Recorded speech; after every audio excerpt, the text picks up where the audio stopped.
Hey, my man, how you doing? Find yourself. Good. What's your name, sir? My name is Corey. Corey. Yes. Corey, how old are you? I'm 49. 49. You look young. Thank you. How do you stay looking young?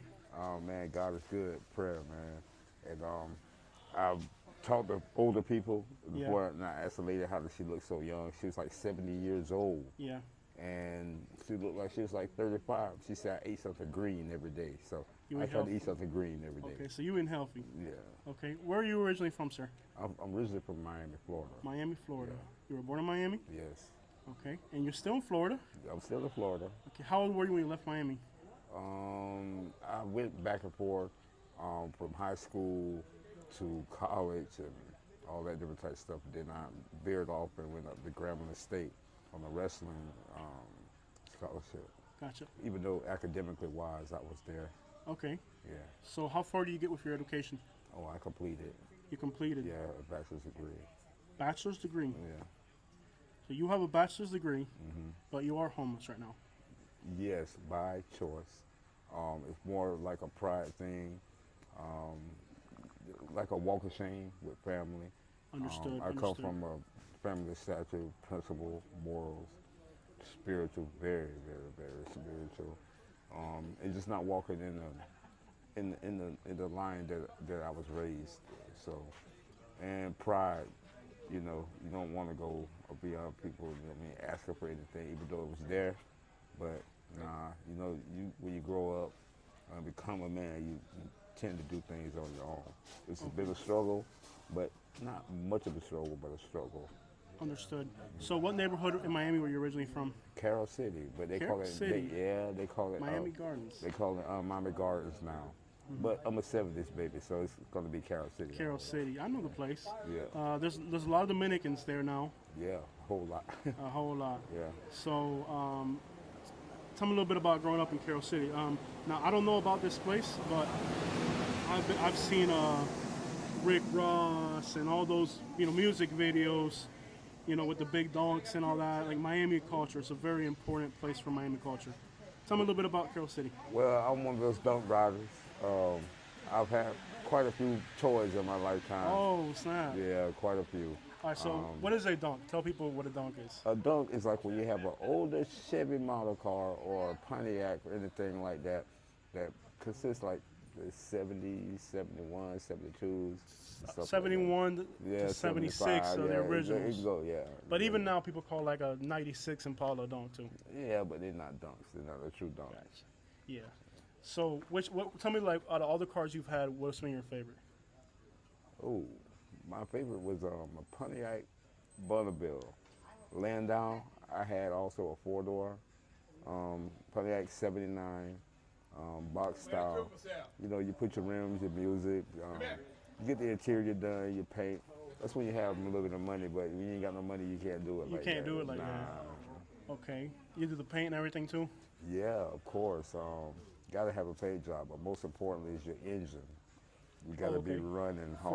454? Yeah, 350, short blocks, some of them big blocks. Yeah. You can soup anything up what you want to soup up. Yeah. Have it race ready. You can take it to the track and run it. Okay, okay. I remember I would go to Miami. You ever been to the Opa-locka Hialeah Flea Market? Of course. And it's right around the corner. You know they knocked it down? Yeah. Everything is new down there now. Yeah. I'm from there, and if I go there now, it's different. Even the highways, when you would go one way years ago, it's like the opposite side now. So you have to really, really understand, the direction now. But, it's fairly easy. As long as you can read the signs and you follow the signs, you can get through. So, what are some of your most beautiful memories growing up in that area? Sports, high school. I qualified for Olympic trials. Made the qualifying time, but couldn't run because my coach didn't register me and also a couple of my other co-partners that was running. He was at the hotel with his wife and didn't register us in. And our qualifying time was the qualifying time that would have opened the door for me to be in the Olympics. Wow.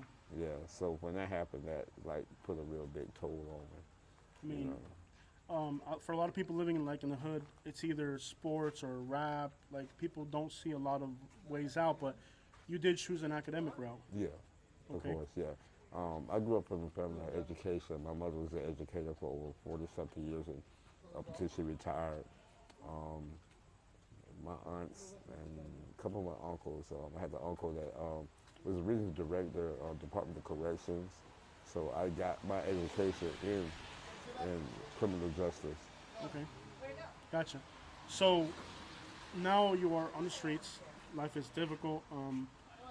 How do you take care of staying healthy, both mentally, physically? How do you take care of yourself out here? By the morals and principles I grew up on, Okay, and keeping God first, most important of anything, through good and bad. Yeah, I'm a praying person. okay. Yeah, Do you think that gives you the strength to keep going? yes, it does. Okay, And also try to be a mentor to other people that's has a stronger struggle than I have. yeah, But I tend to put myself in their situations, and I live it. I understand it. So if I was to minister or mention anything about it, I could talk on both ends of the corporate world and also towards the streets as well.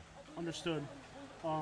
Do you have any ideas of getting off the streets and going back to a normal life, or is that not something? Yes, I am. Matter of fact, next couple of weeks I'm going to go back home to my roots.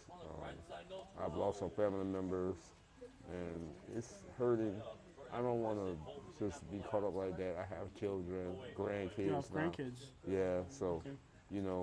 I have to live a legacy, for my family name, and I want them to do the same thing as well with their children. And out here in the streets, there's not a lot to be left behind. No. People come, go. This, Yeah, it's a and rotating. then you meet people, and you have feelings for them, and when you see certain things happen to them, it's hurting, and you can only help so much with words of wisdom. Yeah. Just giving a soft answer is medicine to the heart. Yes. And I try to reach out to people's heart. I love people, but I despise things that people do. Yeah. Yeah. You can love somebody and not like their actions. And you also have to understand that people out here are just going through so much in their lives. But it's a learning experience for me. It helps me grow. To know I can be better, do better, and not do it's the such things that we see. Yeah.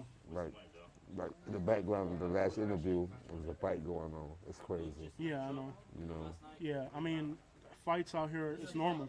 Yeah. And this is still more chill than like Bradenton where I live. It's nuts out there. Well, it's kind of like a soap opera. Yeah. And Like- in Miami, it ain't about fighting in Miami. It's a whole different game up It's there. a whole nother ball game. So- It's a whole nother world down there. Yeah. You got different ethnics there of every culture, and each culture have their own city. So you have to be careful when you travel to different places. I've never been the one that go to Little Haiti. Yeah. I stay in my area. I'm not going to Little Cuba. I'm staying Okay. in my area. Okay. Yeah. Yeah, because in Miami, Little Haiti in the northwest, southwest Miami's Cubans. Now I don't know how when's the last time you were in Miami? A year ago. Gotcha. Like Northwest used to be solely African American, and today a lot of Hispanics, Cubans from Hialeah are moving into Northwest, and I feel like Excuse yeah, you me. go, you good, man. Yeah. Eventually, Well, that area, the African American community there- Northwest Miami was considered the suburbs back then. My dad and my uncles and aunts, they grew up in Liberty City. But when I was born, I'm the oldest of the grandkids. When I was born, my grandmother knew, she was like, we weren't going to have you growing up Well, in Liberty, so they moved to the suburbs at the time. So Carroll City back then was the suburbs, It was, and it was nice. yeah.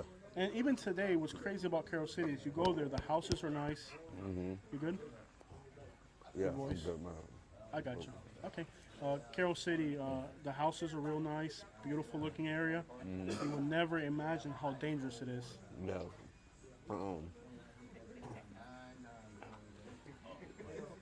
It's called Miami Gardens now, but they changed the name from Miami Gardens to Murder Gardens. Murder The Gardens is murder what they rate call is it. up. Yeah, I mean it's grimy, it's Yeah. dangerous, Very. and it'll fool you because you drive through it looks pretty, but it's a crazy world out there. excuse me. No, you're good, man. I understand. Well, thank you. How do you like Sarasota? I don't. You don't like it? It's slow. Slow here? Yeah. You it's like the real- fast pace? Yeah, it's a little faster, but it's not too fast. It's not too slow. But the attraction is not as heavy as it is I down got you. there. Well, It's a whole lot more thank you so fun. much for your time. Yeah. I want to make sure we get everybody out here. So thank you so much for your story, and hopefully you can go back to your family, your people, and enjoy the blessings that you have of a family. And I will. Thank you. Thank you, sir.